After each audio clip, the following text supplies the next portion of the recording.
Hey everybody, it's Kathy.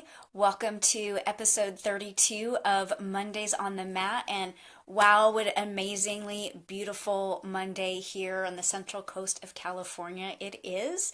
Um, and I'm just sending out a little bit of love and awareness that there are some fires a little bit north of us. And so if that's affecting anybody that you know, just know we've got them in our mind. And I never want to, when I'm doing a live episode, ignore the things that are happening in the world. So there's always something that could be calling our attention. But for today, what we want to do is try to focus a little bit here on some of the chakra basics.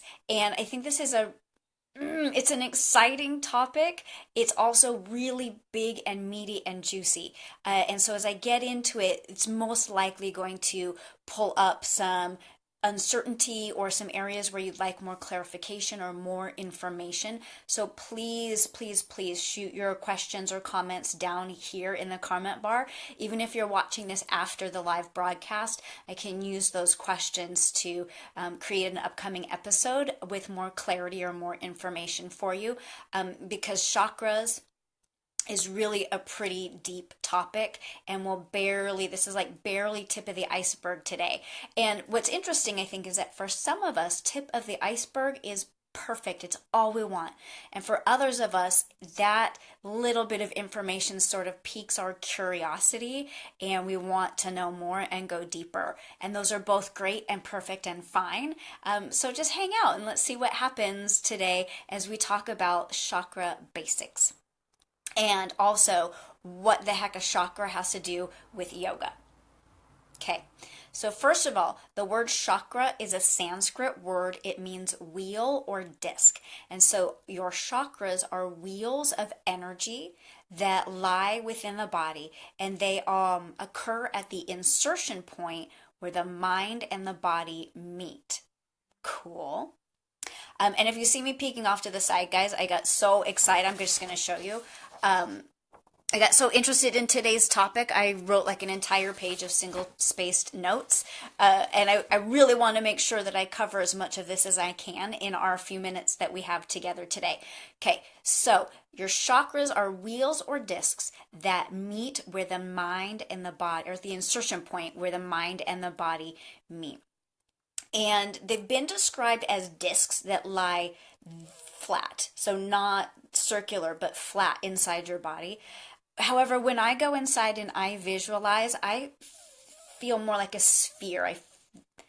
Like that, just the energy feels more like a ball shape to me than just a flat disc. So know that as you start to learn about chakras and do some of the visualization, if you get an image that is slightly different than how it's been described, that's fine, because the imagery associated with the chakras is to help your mind make that connection to that part of your body. And so there's not really an exact perfect or right way to do those visualizations.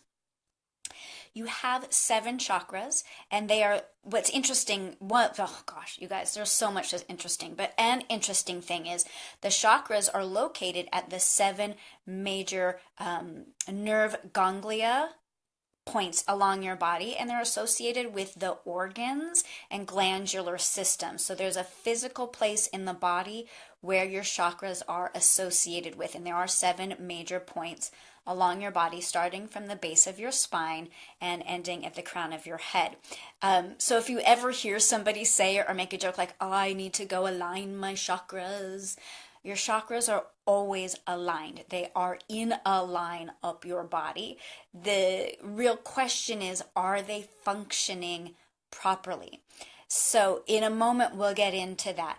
But I just wanted to back up now and help you understand why yoga and chakras are together or are often taught together.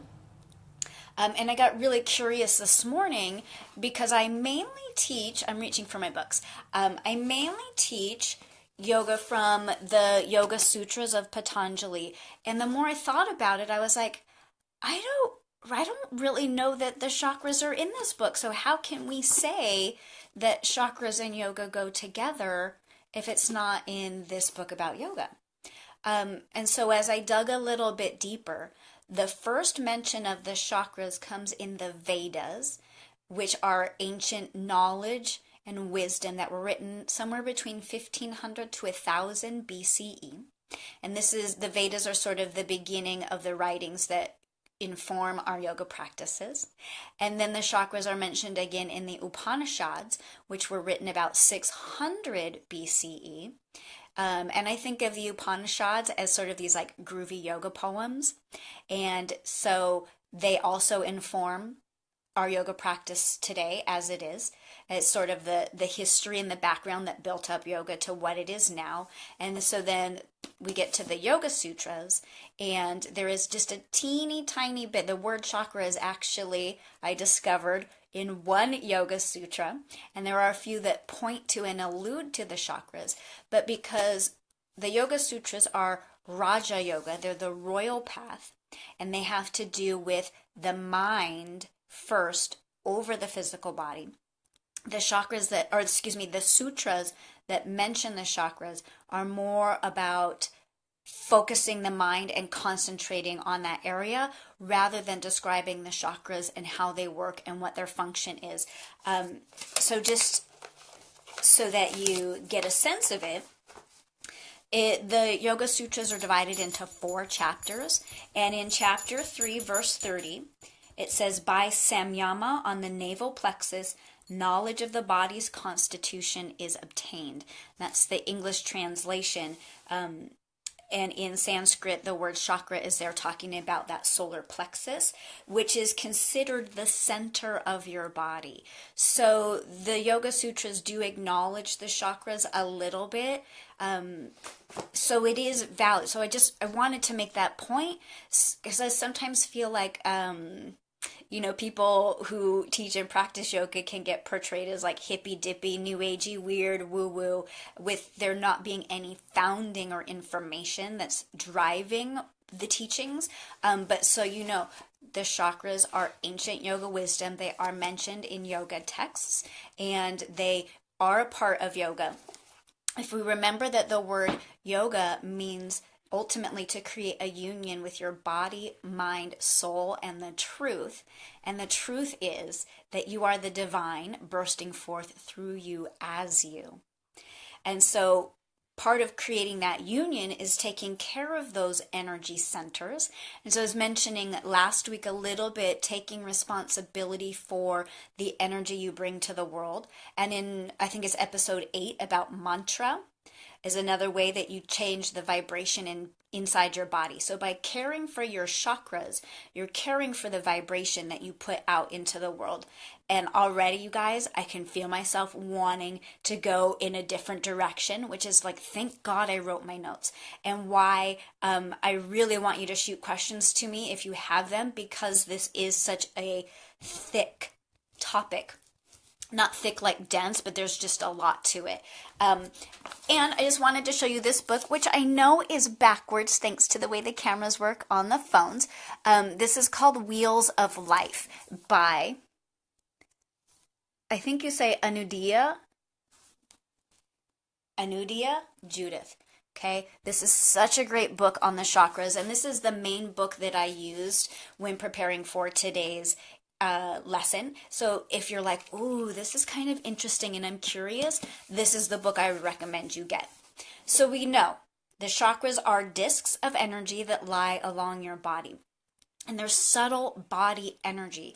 That means you can't touch that, you can't see it, but we know that it exists because of the energy that our bodies put out. So we know that our bodies give off electromagnetic fields up to 5 feet or even more away from our bodies. And so the vibration is different in different areas of our body, and it's related to the way our breath vibrates through our body, the way our thoughts vibrate through our body, the way the electromagnetic currents are coursing through our body, and that can be affected by all kinds of things that we won't go into right now. But so we know that the chakras are real. And okay.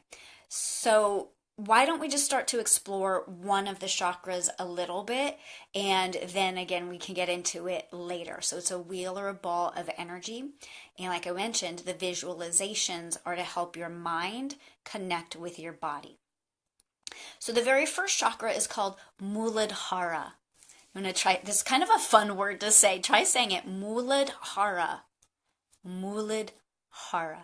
And this is your first chakra, and that word means root support. And if you think of any plant that has roots, it really needs to be rooted into the earth so that the rest of it can rise and grow out into the world. And so it's the same with us energetically. We need to be rooted and grounded and supported before we can rise energetically through the rest of the chakras into fulfilling our dharma and our life's purpose. So it's associated with basic survival: food, water, shelter, love. Those are our basic necessities. And when those are fulfilled and the first chakra is functioning properly, that's going to feel like security, stability, stillness. When the first chakra isn't functioning properly, that's going to start to feel like fear, anxiety, panic, franticness, sort of like spinning in circles or flapping or like out of control. And so when your first chakra is functioning, it means you can be still and calm and feel secure even in the face of uncertainty. And a really good example is my husband and I are both business owners, and our income is based on some of the fluctuations of the world. And there are times when it's like, I wonder where rent money is going to come from this month, or I wonder if it's going to come on time. And the ability to feel secure and know that we're cared for and that our needs will be met even in the face of security means that the first chakra is functioning properly. And so if you're in a place where you're like, oh my God, I don't know if we can pay rent and buy food this month or this week, or how we're going to handle the flat tires, and I'm freaking out, that's an indicator that your first chakra isn't functioning real well. Or if you're just kind of feeling anxious and uncomfortable and itchy and you don't know why, sort of the same thing. So, and it's okay. Know that it's okay. If you're feeling those feelings, it doesn't mean you're broken or there's something wrong. It's simply an indicator that the vibration of your first chakra could use some tending to. The same way if you're feeling really exhausted, you know that your sleep needs some tending to. Or if you're really hungry, you need to eat some food. This is all it's indicating. So please don't take it as, oh my God, my chakras aren't functioning, and now spaz out even more. It's just like, it's just something that needs to be taken care of the same way you need to go brush your teeth because, maybe you had some delicious garlic bread for lunch or something like that. And so I'm going to give you one real simple, like, activity, task, thing you can do to help you connect into the Muladhara chakra, your first chakra, and start to develop that feeling of stability and security. And all you have to do, don't freak out. Again, if you start freaking out, it tells us that first chakra is a little bit needing some attention. Is you're going to stand tall and still for 1 minute. Or you can sit on a support so that the base of your spine and your pelvis are down and rooted into the floor and the rest of you is tall. Again, for 1 minute. Stand or sit tall. And to keep yourself honest and to have a real sense of what a minute is, I recommend you set a timer and really feel what 1 minute is. A lot of us here, like, I cannot sit still for even 1 minute. I cannot stand still. But when you set the timer and you just close your eyes and you breathe and you press your feet firm into the floor, or you root your sits bones firm into that support, and you really start to drop down into visualization The color of the first chakra is red, like a warm, kind, red glowing light. So during that minute, if you imagine a warm, kind red light, either running through your legs and feet into the earth or through the base of your pelvis into the earth, I guarantee you that by the time 1 minute is up, you'll be a little bit surprised and feel like you barely started to get in there when time is up. And so if that happens, then the next time you could challenge yourself to do that for 2 minutes or maybe up to 5 minutes and start to create that stillness. Because if we think about vibration, and if the vibration of the first chakra is one that should be towards stillness, rootedness, and stability, doing that physically in your body is going to help you cultivate that energetically. And wow, I just want to keep going on and on and on, but I know we have limited time here together on these Facebook Live episodes.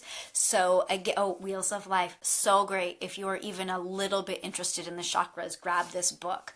If you have questions or you're interested in learning more, like I said, that this video was like the teeniest, tiniest little bit of the iceberg about chakras, and it's such an interesting topic.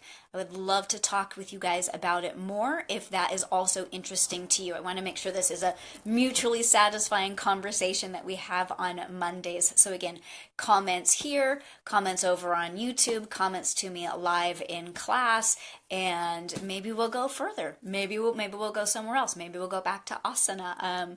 I'm so open to where we go because all of the different aspects of yoga and the interconnectedness, and I realized I skipped a whole bunch of stuff today on the interconnectedness of it, so we could totally get into that too. It's so interesting to me, and please, ask me questions to get this stuff out of my brain and into yours. So come see me live this week, Tuesday and Wednesday, 5:30 to 7, Friday, 9:30 to 11, and Saturday, 9 to 10:30. Thank you so much for tuning in live. I look forward to seeing you again next Monday, where we will perhaps continue the conversation about chakras, or if you have a different question, we'll go in a different direction. Have a great rest of your week, everyone, and I'll see you again soon. Namaste.